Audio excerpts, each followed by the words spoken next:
I'm ready. Okay. Having to sacrifice time.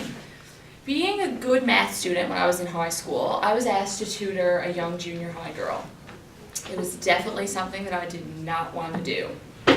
But my teacher kind of pushed me, so eventually I gave in. Tutoring took up my lunchtime break that I could talk to my friends, and it took up my after-school time.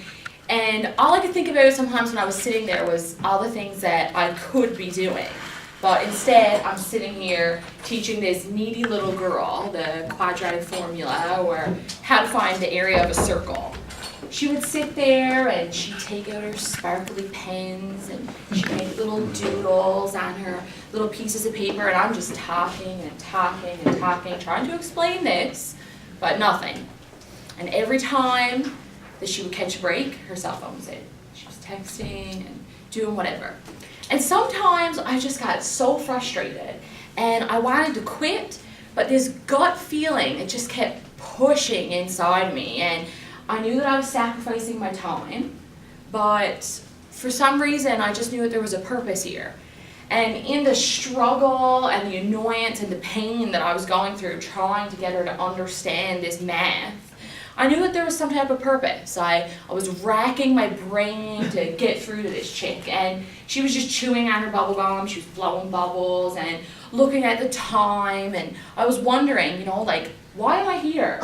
Why am I making this sacrifice? Why am I battling with her right now to teach her something? Why is this happening?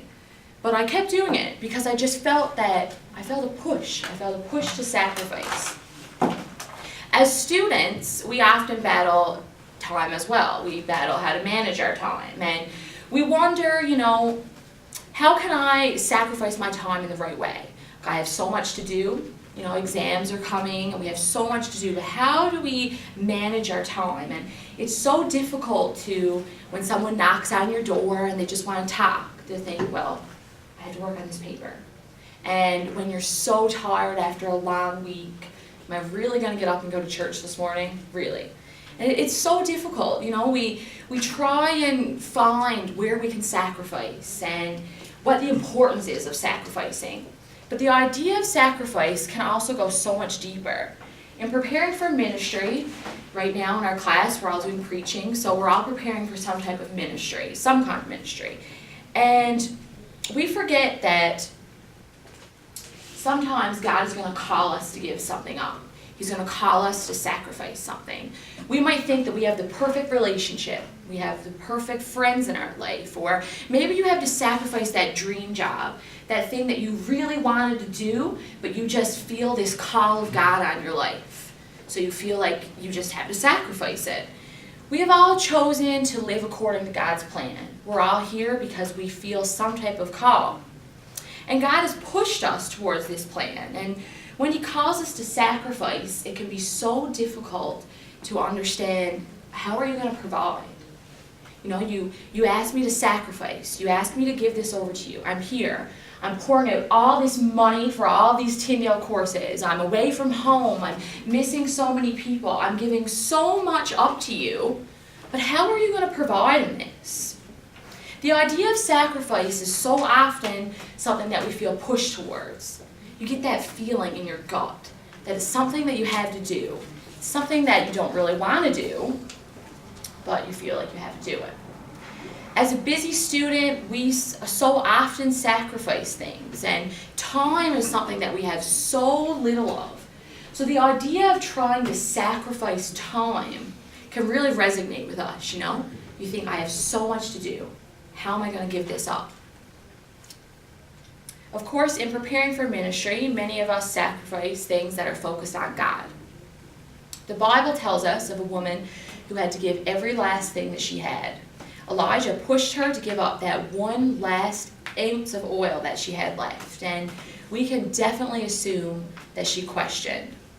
So reading from the NLT, 1 Kings chapter 17, verses 7 to 24. It's a little bit of a long haul, but we'll get through it.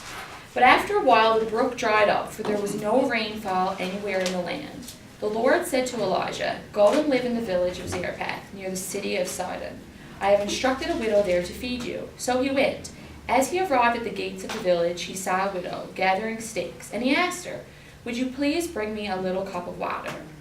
As she was going to get it, he called to her, "Bring me a bite of bread too."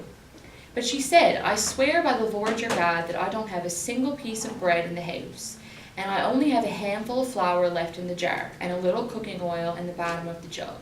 I was just gathering a few sticks to cook this last meal, and then my son and I will die." So already in the scripture, we see a push. We see Elijah coming to this woman, and he's saying to her, "I want you to give me food. I want you to give me the last thing that you have." I mean, we can imagine in her mindset, where would she be? A stranger had approached her in the middle of a drought and said, "I want you to feed me." So already there's a push. But the question is that in a push, is she going to feel that gut feeling? Is she going to feel that need to sacrifice? So in verse 13 it says, "But Elijah said to her, 'Don't be afraid. Go ahead and do just what you've said, but make a little bread for me first. Then use what's left to prepare a meal for yourself and your son. For this is what the Lord, the God of Israel, says. There will always be flour and olive oil left in your containers until the time when the Lord sends rain and the crops grow again.' She did as Elijah said, and she and Elijah and her family continued to eat for many days. There was always enough flour and olive oil left in the containers, just as the Lord had promised through Elijah." And then later on, as we read through, we just see that her son became ill. And we see that she had already sacrificed food, and God had provided. And then her son is dying, and her son dies, and she sacrifices her son, the last thing that she has left. But again, she is taught that God provides. And just to conclude, we'll just go down to verse 24, and it just says, "Then the woman told Elijah, 'Now I know for sure that you are a man of God, and the Lord truly speaks through you,' because Elijah had brought her son back to life." So earlier in the chapter of 17, we see that Elijah is at a brook. We see that he is in the middle of a drought, and the theme of provision quickly comes into play. Elijah had been given food to eat and water to drink, and he had enough faith to trust in God and trust in his provision. So in verse 10, as the story of the widow begins, we hear the story of sacrifice. God prompted Elijah to ask the widow to sacrifice everything she had. Elijah pushed through God, he pushed the widow, and he challenged her to give up whatever she had and to somehow have enough faith to trust in God and to trust in his provision without any evidence. In the middle of a drought, with hardly anything left, somehow God was speaking through Elijah to tell this woman, "Give up what you have left." God worked through Elijah to prove provision to the widow, and we read that the containers of flour and oil were always full. He showed her that when we literally give everything to God, he will provide even more than we need. Not only did the widow and her son not starve to death, but they had enough food to just continuously feed them through this whole stage. God will give us rich blessings, and his desires will become our own. He showed that when we give everything to him, he gives us more than we could ever expect. It is within scriptures that we see extreme circumstances that God can go to grab our attention. Of course, the widow was in a drought. Of course, she was starving. Of course, she was upset. And I'm sure that if Elijah had knocked on her door and said, "Here's some flour and here's some oil," that she would have been like, "Wow, thanks, awesome." But it is in our darkest and our deepest rock bottoms that God can really reveal himself to us, that he can really show us the importance of sacrifice, and that his good works can become so real to us. The widow learned that sacrifice is so important, and through sacrifice, she learned God's provision. It became so real to her. She had nothing else around her. She had no food. She had nothing. But yet, God provided. Being a widow in the time of drought was also really hard because she had no husband to provide for her. So we can imagine that her emotions must have been just going wild, and she was wondering, how am I gonna provide for my son? But making this kind of decision definitely must have affected her heart. But she felt a push from God, and after the push, God provided. This is so often how God can work through us. He can call his people to give up everything, to sacrifice the last thing that we have so that his good works become so real to us. A quick example of this is seen in the New Testament when Jesus feeds the 5,000 with 5 loaves of bread and 2 fish. We see again that the boy sacrificed the last thing that he had. And not only did Jesus decide to feed him, but he decided to feed 5,000 people. So we see that in our rock bottoms, that God can really provide. When we sacrifice, it is then that we open ourselves up to see God's great works. The challenge in reading this passage is for you to examine yourself. For you to conclude, what can I sacrifice to God? You are to be called like the widow, to hear God's voice within your own life, to feel that push, and to trust that God is going to provide. God may be calling you to hand over the last sense of control that you have in your life. Sometimes when we feel called to ministry, we feel that it's God's calling, it's God's decision, it's his choice. So where is my decision in this? Where's my control? But sometimes, like the widow, this sacrifice can be so that God can just show such great provision. You may think that you have your life under control, that you have great plans for graduation, that you have great plans for your life, but that's when God can knock on the door of your heart and he can show up with a junior high kid to tutor, and he can show up in the middle of a drought and he can say, that last thing that you have, I want you to give it to me. I challenge you to find your sacrifice. Find whatever it is that you can surrender to God. Not just so that you can give something up and that you can experience a miserable feeling and feel strengthened when you come through, but so that through surrendering that you can just trust in God so greatly and that you can see his good works in your life. Through sacrifice, we sit at the bottom and we wait. And it is then that we see God's provision and we see the great things that God can do. For when God pushes, he provides. Eleanor Powell once said, "What we are is God's gift to us. What we become is our gift to God."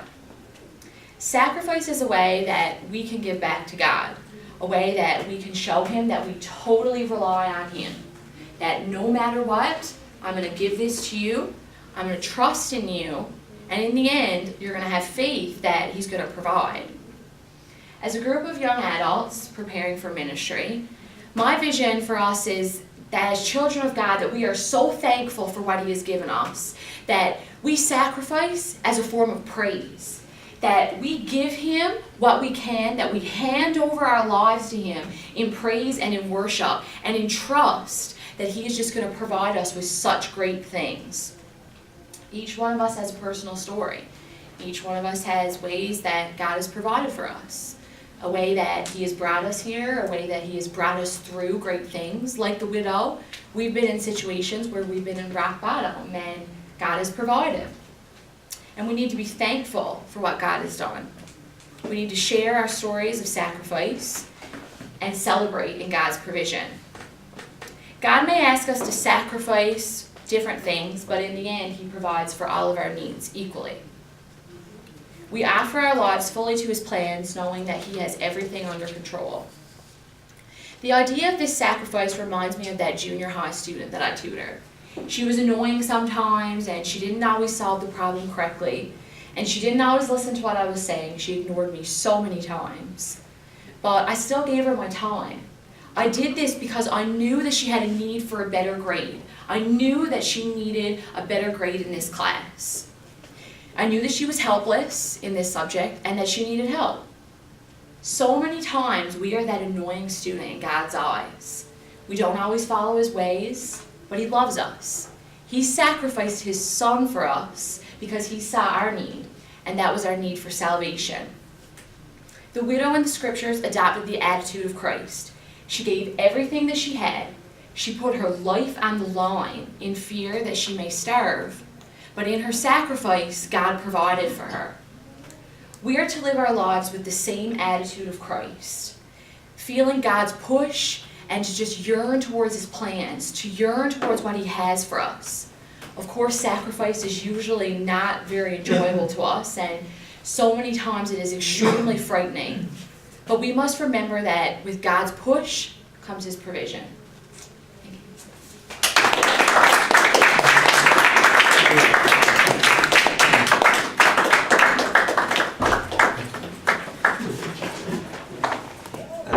13 minutes, 39 seconds. 39 seconds. I always stop the switch. Yes. Pause. Oh, it was really good. It is really warm.